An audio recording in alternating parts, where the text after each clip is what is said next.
오늘은 고린도후서 13장 마지막 장입니다. 마지막 장, 곧 너희가 온전하게 되는 것이다 라는 제목으로 말씀을 함께 나누도록 하겠습니다. 바울은 고린도 교회 안에 이렇게 예언, 환상을 말하며 자기 자랑을 하는 거짓 사도에 대하여 귀를 기울이지 말라라고 가르칩니다. 예수 그리스도 말씀 외에 다른 것에 관심을 두지 말라는 것입니다. 1절, 내가 이제 세 번째 너희에게 가리니 두세 정인의 입으로 말마다 확정하겠다고 말합니다. 바울의 전도 활동을 방해하기 위하여 음해하는 성도가 있었던 것 같습니다. 그래서 지금까지 거짓말에 대하여 정인을 통하여 말마다 확정을 하겠다는 것입니다.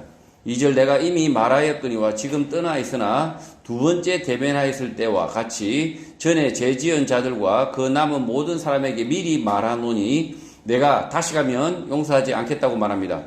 바울이 고린도 교회에서 떠나 있는 동안 바울의 사역에 끊임없이 거짓말을 한 것입니다. 바울이 고린도 교회에 떠날 때 박정로가 선교비로 1억을 줬는데 바울은 한 푼도 안 받았다고 거짓말하더라 같은 모함을 하고 회개하지 않는 자가 있다는 것입니다. 자기가 보지도 않고 잘 모르면서 김 집사가 보고 그렇게 말해서 내가 알게 되었는데 사실이라 카더라 라고 거짓말하는 것입니다. 교회 안에서 돈 문제, 성과 관리 문제, 여러 가지 문제에 대하여 악의적으로 카더라로 모함을 하면 매우 피곤해지는 것입니다. 그래서 바울은 고린도 교회 세 번째 방문에서는 이 문제의 시시비비를 확실히 가리겠다고 미리 경고를 하는 것입니다. 지금 바울이 두 번째 방문했을 때도 여전히 회개하고 있지 않는 그 사람에 대해서 세 번째 방문에는 어떻게 하겠다는 겁니까? 용서하지 않겠다. 교회 안에서 출교를 명하겠다. 내쫓겠다. 이렇게 지금 이야기하고 있는 겁니다. 지금 고린도 교회 안에 있는 문제가 무엇인지는 우리가 정확하게 알 수 없지만 성적인 문제, 또 재물에 관한 문제, 여러 가지 문제가 있지만 사람이 회개하지 않고 계속 교회 안에서 문제를 일으키는 그 사람들에 대해서 바울이 경고를 하고 있는 것입니다. 3절, 이는 그리스도께서 내 안에서 말씀하시는 증거를 너희가 구함이니 그는 너희에게 대하여 약하지 않고 도리어 너희 안에서 강하다고 말합니다. 바울이 전하는 말씀이 예수 그리스도로부터 왔다는 증거는 이미 너희 안에 강하게 일어나고 있다는 것입니다. 고린도 교회 성도들 가운데 바울이 전한 복음을 받아들고 돌이켜 회개하여 거룩한 삶을 사는 성도가 있었다는 것입니다. 교회에서 수십 년 설교가 행해지지만 회개도 없고 거룩한 삶을 사는 성도가 없다면 예수 그리스도의 교회, 하나님의 교회가 아닌 것입니다. 4절, 그리스도께서 약하심으로 십자가에 못 박히셨으나 하나님의 능력으로 살아 계신다고 합니다. 그리스도께서 원래 약해서가 아니라 예수 그리스도는 우리의 죄를 위하여 십자가에 못 박히셨고 하나님은 능력으로 십자가의 죽음 가운데서 그리스도를 살리셨다는 것입니다. 우리도 그 안에서 약하나 너희에게 대하여 하나님의 능력으로 그와 함께 살리라고 합니다. 바울과 디모데는 예수 그리스도의 복음을 전할 자로 부르심 때문에 고난, 핍박, 멸시를 당하는 약함을 보이지만 바울과 디모데가 전한 복음의 말씀으로 인하여 고린도 교회 성도들은 하나님의 능력으로 예수 그리스도와 함께 산다는 것입니다. 바울과 디모데가 처음부터 우리 사회에서 약자, 못난 사람, 이렇게 그런 사람이 아니라는 거죠. 전혀 바울이 고난, 핍박, 멸시를 받을 만한 그런 사람이 아니었음에도 불구하고 바울이 이렇게 핍박을 받음으로 인해서 오히려 고린도 교회 성도들이, 그 말씀을 듣는 성도들이 거룩한 삶을 살 수 있다. 오히려 예수 그리스도와 함께 살 수 있다라고 지금 이야기하고 있습니다. 그것은 예수 그리스도께서 십자가에 죽으심으로 오히려 우리가 이렇게 능력으로, 하나님의 능력으로 산다라는 것과 같은 이야기입니다. 바울과 디모데가 고난, 핍박을 받아 고린도 교회가 능력 가운데 살 수 있게 되었다는 것입니다. 오늘 한국 교회 집회 현장을 보면 바울이 전하는 복음과는 정반대입니다. 부흥 강사의 능력이 어마무시해서 이 바울은 핍박받고 고난받고 있고 약함을 이야기하는데 지금 한국 교회 부흥 강사의 강사의 설교 태도를 보면 능력이 어마무시해서 그 강사의 말만 따르면 능력이 임한다 이렇게 사기를 치고 있습니다. 바울의 고난 가운데 가르침으로 성도들이 하나님의 말씀, 진리의 능력을 듣는 게 아니라 거꾸로 강사의 강함으로 성도들이 죽음으로 내몰리는 것입니다. 능력이 임하는 게 아니라 죄와 멸시와 조롱, 죽음이 임하는 것입니다.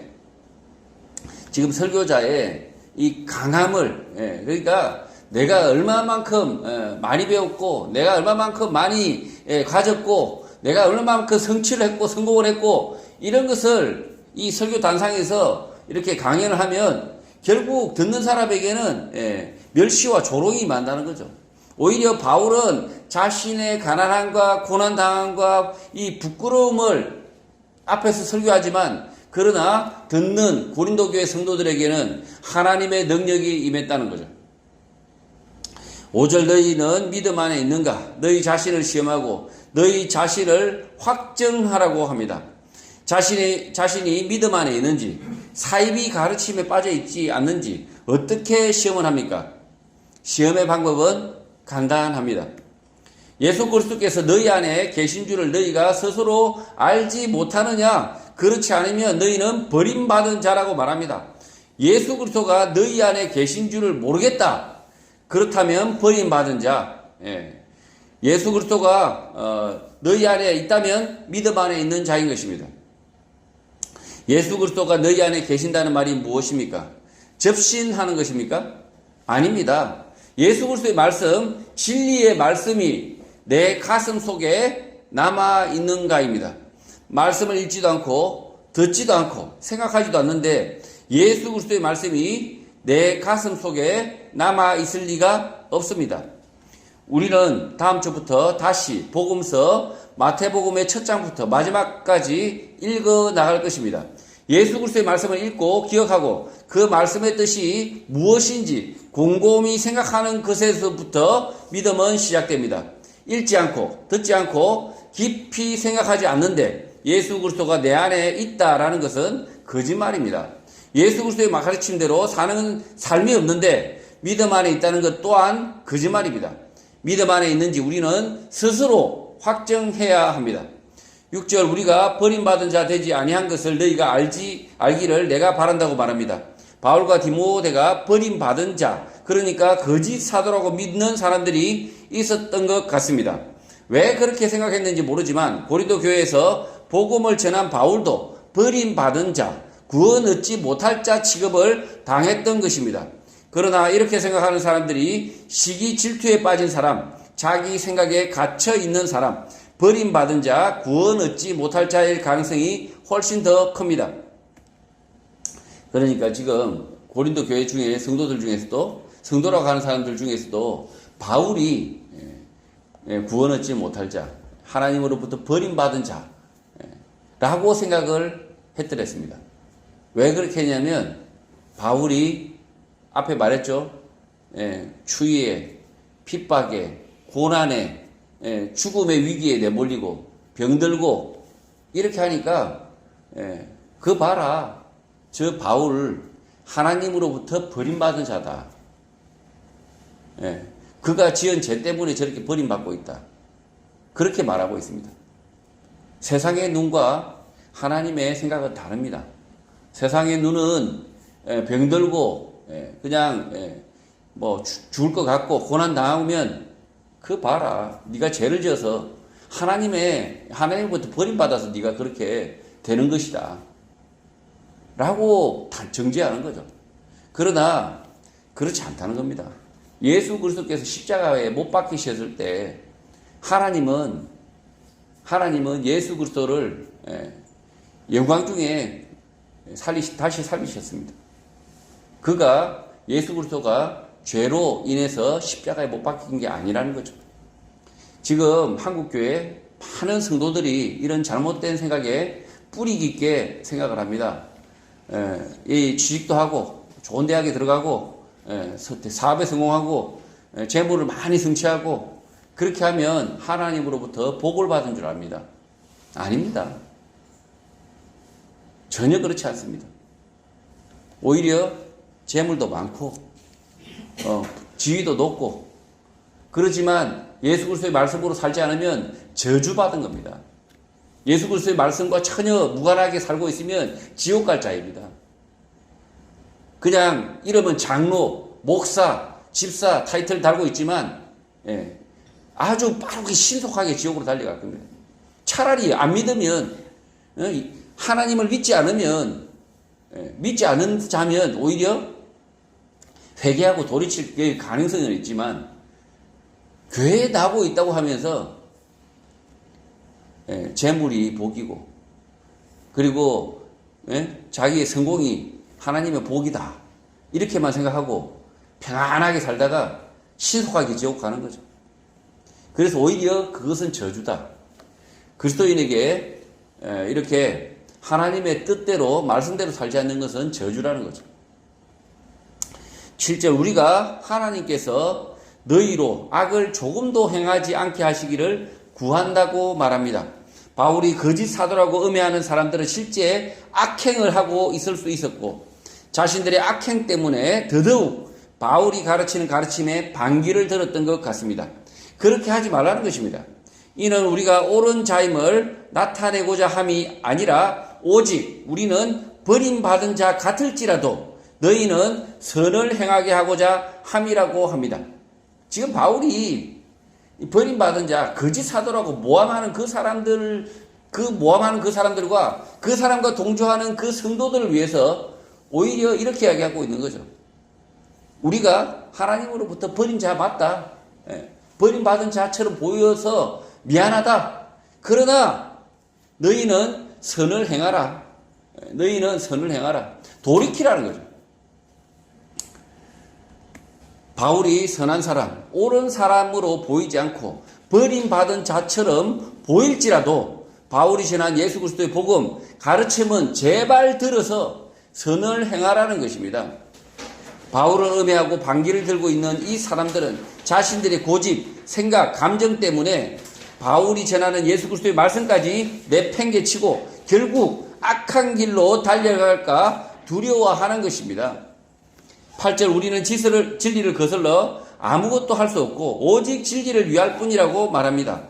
바울과 디모데는 진리를 거슬러 말하지도 않았고 그렇게 말하면 전도도 되지 않기 때문에 오직 진리를 말할 뿐이라는 것입니다.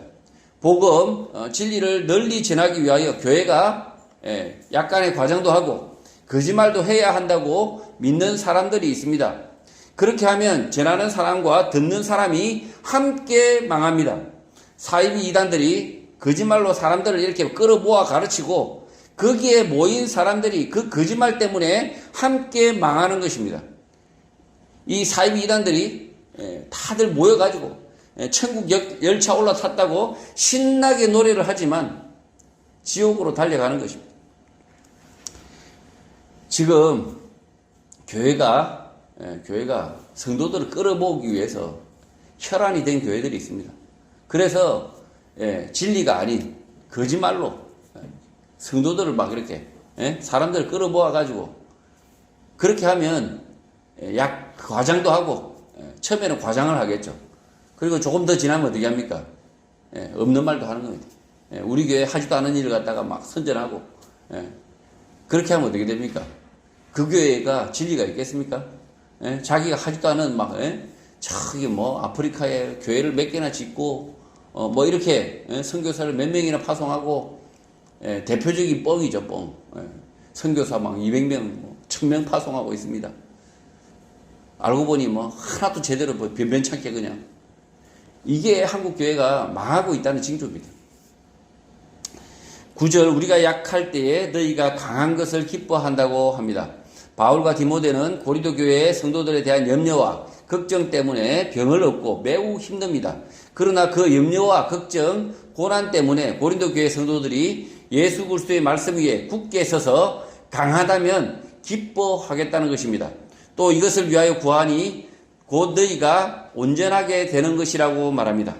지금 이 말씀은 바울이 이 고린도후서를 편지를 마무리하면서 고린도 교회의 마지막에 가장 하고 싶었던 말입니다. 이것을 위하여 구하니 곧 너희가 온전하게 되는 것이다 라고 말하고 있습니다. 지상의 교회는 온전한 교회가 없다고 말합니다. 지상의 교회는 온전한 교회가 하나도 없다고 말합니다. 맞는 말입니까? 거짓말입니다. 모든 성도가 예수 그리스도의 말씀만을 붙들고 산다면 온전할 수 있다, 온전하게 된다라고 가르치고 있습니다. 예수님께서도 마태복음 5장에서 산산수훈 이후 온전하게 거룩한 삶을 살 수 있다, 거룩한 교회로 남을 수 있다고 말씀하고 있습니다. 마태복음 5장 48절 제가 읽겠습니다. 그러므로 하늘에 계신 너희 아버지의 온전하심과 같이 너희도 온전하라. 예수님께서 온전하라라고 명령하는 이유는 그의 말씀을 듣고 그의 말씀대로만 살면 온전해진다, 하나님 아버지의 온전하심과 같게 된다라는 것입니다. 교회 공동체는 모든 성도가 예수 그리스도의 말씀만을 따르면 이 땅 위에서 완전한 교회, 거룩한 교회로 살 수 있다는 사실을 기억해야 합니다. 지금 바울이 온전하라고 이렇게 당부합니다. 그러나 이 바울의 당부는 누구로부터 들었을까요? 바울은 예수를 잡아 죽이기 위해서 그냥 광분했던 사람입니다. 예수님의 설교 따위를 들은 적이 없겠죠. 그러나 이 바울이 예수님의 이 가르침을 산상수훈 끝에 나온 이 말씀을 기억하고 바울이 고린도 교회를 권면하고 있는 거죠. 예수님께서 명령을 하셨습니다. 내가 온전하니 너희도 온전하라. 온전하라고 합니다. 완전한 교회, 거룩한 교회로 달려가야 됩니다. 그냥 짚고 빠고 싸우기만 하고 엉망진창인 교회로 계속 남아있으면 안 된다는 겁니다. 지금 한국 교회가 아주 개차반입니다. 얼마나 개차반인지 도저히 그냥 형용할 수가 없습니다. 그러나 그런 교회를 비난만 하고 있겠습니까? 우리가 비판만 하면 되겠습니까? 아닙니다. 우리가 모범이 되어서 완전해지도록 노력해야 됩니다. 오히려 적은 교회가 더 가능성이 높습니다. 왜요? 성도들이 몇 안 되니까. 그 성도들이 예수 그리스도의 말씀에만 붙들리면 모두 다 말씀에 붙들려서 그 말씀을 따르기로 전적으로 헌신하면 그 교회가 완전해집니다. 거룩해집니다. 거룩한 지상의 거룩한 교회가 남습니다. 지금 우리가 이 복음을 받아든 이유가 바울이 이렇게 기도하고 권면하고 이렇게 해서 그 교회가 완전한 교회 많았습니다.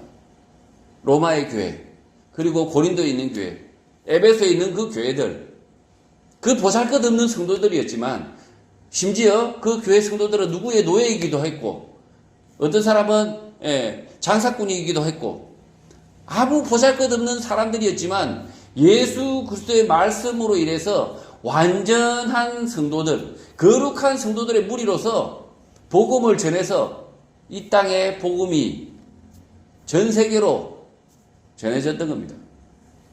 부패한 교회가 복음을 전할 수 없습니다. 부패한 교회가, 썩은 교회가 선교할 수 없습니다. 돈지랄 한다고 해서 선교가 되지 않는다는 겁니다. 완전한, 적은 무리지만 예수 그리스도의 말씀만을 쫓아야 되는 겁니다. 그냥 김집사, 오집사, 옥집사, 그 사람들의 생각을 쫓아가지고는 완전해질 수가 없다는 거죠. 교회가 개차반이 된다는 거죠. 예수 그리스도의 말씀만을 쫓아가는 교회, 예수 그리스도의 말씀만에 온전히 헌신하는 교회, 그 교회가 온전한 교회, 완전한 교회, 거룩한 교회로 이 땅에서 존재할 수 있다는 겁니다.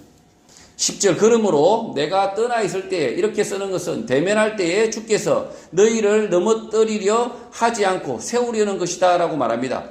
바울이 편지로 혹독하게 쓰는 이유는 고린도 교회 성도들을 다시 만났을 때 꾸짖을 일이 없기를 바라는 것입니다. 바울이 편지에서 음하게 꾸짖는 이유는 만났을 때 내게 주신 그 권한을 따라 음하지 않게 하려 함이라고 말합니다. 바울이 고린도 교회에서 할 수 있는 음한 처분은 정죄 그리고 출교와 같은 징계입니다. 고린도 교회 성도로서 더 이상 교회에 출석하지 말라는 음한 처분을 바울은 하지 않았으면 하는 간절한 바람인 것입니다. 교회에서 가장 음한 징계는 김 집사님 이 교회에 출석하지 마십시오. 더 이상 이렇게 징계하는 것입니다. 근데 지금 한국 교회에 징계가 없습니다. 근데 고린도 교회 그리고 이 사도들이 세운 이 교회에 반드시 말씀과 바른 말씀과 그리고 성찬과 징계가 있어야 된다. 이 바른 교회의 3대 징표는 징계가 있어야 된다. 왜? 교회 안에 지금 주요 안에 교회는 저희 교회는 지금 징계할 사람이 없죠. 성도가 많아져 보십시오. 거짓말하는 사람이 나오는 거죠. 이단 사이비 가르침을 자꾸 맞다고 우기는 사람이 나오는 거죠. 성경의 말씀을 어기고 성경의 말씀이 아닌 것을 가르치는 사람이 들어오게 되는 거죠. 그렇게 되면 어떻게 됩니까? 결국은 예수 그리스도의 말씀이 아닌 것을 자꾸 고집하는 자는 열심히 권면하다가 안 되면 이 바울처럼 첫 번째 경고, 두 번째 경고까지 했죠. 그리고 세 번째 찾아갈 때는 어떻게 합니까? 출교하겠다. 이번에 갔을 때는 반드시 면담을 하고 더 이상 회개치 않으면 출교시키겠다라고 지금 바울이 말하고 있습니다. 그런데 바울은 그럼에도 불구하고 내가 이렇게 미리 경고하는 이유는 뭡니까? 회개하라는 거죠. 돌이키라는 겁니다. 그 전에 내가 고린도 교회에 다시 찾아가기 전에 제발 회개하라라고 지금 간절하게 바라고 기도하고 있는 겁니다. 바울은 내쫓는 것을 원하는 것이 아니라 그 사람이 회개하는 것을 원하는 겁니다. 11절 마지막으로 말하노니 형제들아 기뻐하라 온전하게 되며 위로를 받으며 마음을 같이하며 평안할지어다. 또 사랑과 평강의 하나님이 너희와 함께 계시리라. 거룩하게 입맞춤으로 서로 무난하라 라고 글을 맺습니다. 교회 공동체는 함께 기뻐하는 공동체, 서로 위로하는 공동체, 마음을 같이하는 공동체가 되어야 한다는 것입니다. 이렇게 한다면 사랑과 평강의 하나님이 너희와 함께 계신다, 교회 안에 계신다라고 말하는 것입니다. 마지막으로 바울은 교회는 문안 공동체, 안부를 묻는 공동체가 되어야 한다는 것입니다. 서양인도 우리가 아니니까 입맞춤까지는 할 필요가 없으나 이렇게 악수도 하고 어디가 아픈지 무슨 좋은 일이 있는지 무슨 나쁜 일이 있는지 서로 문안하라는 것입니다. 12절 바울과 디모데가 현재 있는 마케도니아 모든 성도가 너희에게 문안한다고 합니다. 마케도니아 교인들은 바울과 디모데를 통하여 고린도 교회 성도들의 이야기를 전해 듣고 몇 성도는 이름도 알고 성격도 알고 일하는 것도 안다는 것입니다. 그래서 문안을 하는 것입니다. 만난 적도 없는데 하도 그냥 바울이 자랑을 하니까 김 집사가 누군지 아는 거죠. 옥 집사가 누군지 아는 거죠. 하도 그냥 칭찬을 하니까 바울이 자 그런데 칭찬이 아니라 욕을 해도 알겠죠. 저 옥 집사 참 문제 많은 놈. 맨날 설교 시간마다 이야기했어요. 그러면 이 마케도니아 교인들이 다 아는 거죠. 옥 집사 하면 그림이 싹 그려지는 거죠. 그런 것처럼 이 마케도니아 교인들이 지금 고린도 교회 성도들을 하도 많이 들어가지고 아는 것처럼 문안을 하는 겁니다. 13절 주 예수 그리스도의 은혜와 하나님의 사랑과 성령의 교통하심이 너희 무리와 함께 있을지어다라는 기도로 바울의 편지는 마무리가 됩니다. 예수 그리스도의 은혜는 나의 죄를 대신하여 십자가의 죽으심의 은혜입니다. 돈과 재물, 권력, 명예, 좋은 대학과 직장과 같은 은혜가 아닙니다. 그런 것만을 기대하면 실망할 수 있고 인생의 작은 고난에서 신속하게 믿음에서 벗어날 수 있습니다. 조그만 고난이 닥쳐도 신앙을 버린다는 거죠. 지금 예수 그리스도의 은혜 하니까 마치 뭔가 예수 그리스도의 은혜, 아주 그 평안의 은혜, 재물의 은혜, 그 다음에 성공의 은혜, 이런 은혜를 기대하고 있는데 오히려 고난의 은혜가 우리 삶에 고난이 닥치고 질병이 닥치면 그건 은혜가 아닙니까? 오히려 바울은 자신이 질병을 가지고 있음으로 인해서 오히려 예수 그리스도의 말씀을 더 깊이 이해하게 되는 은혜다라고 지금 이야기하고 있습니다. 그래서 지금 바울이 마지막으로 지금 이렇게 예수 그리스도의 은혜를 이 고린도 교회에 있었으면 좋겠다라고 했을 때 이 은혜는 십자가의 은혜입니다. 십자가의 죽으심의 은혜고 다른 은혜가 아닙니다. 그리고 하나님의 사랑은 예수 그리스도를 이 땅에 보내어 진리의 말씀으로 가르치시고 우리 죄를 위하여 대신하여 죽게 하는 모든 과정을 통하여 진리의 길, 구원의 길, 빛의 길을 여신 것입니다. 이게 하나님의 사랑이라는 거죠. 이 하나님의 사랑도 엉뚱하게 다른 것으로 기대합니다. 하나님의 사랑, 아무 일 없고 건강하고 그리고 월급 크게 오르고 뭐 직장에서 승진하고 이런 것을 하나님의 사랑으로 바꾸려고 자꾸 합니다. 아닙니다. 이 하나님의 사랑은 예수 그리스도를 통해서 하나님께서 우리에게 진리의 말씀을 선포하셨잖아요. 그 진리의 길, 빛의 길, 구원의 길이 하나님이 우리에게 주신 사랑입니다. 우리가 죄로 인해서 죽을 수밖에 없는 우리가 이제 진리로 살 수 있는 그 길을 여신 겁니다. 그것이 하나님의 사랑이라는 거죠. 마치 하나님의 사랑하니까 자꾸 이렇게 초콜릿, 돈, 뭐 이런 거 친밀함, 이런 거 친절함, 이런 것이라고 생각하면 착각입니다. 하나님의 사랑은 사람들에게 초콜릿을 나눠주는 친밀감, 배품이 아니라 의로움, 거룩함, 진리 그 자체입니다. 하나님께서 우리에게 말씀, 진리, 빛을 주시지 않았다면 우리는 악을 행하다가 죽을 수밖에 없는, 지옥 갈 수밖에 없는 존재였다는 것입니다. 그런 고린도 교회에 하나님의 사랑, 진리가 가득하기를 기도하는 것입니다.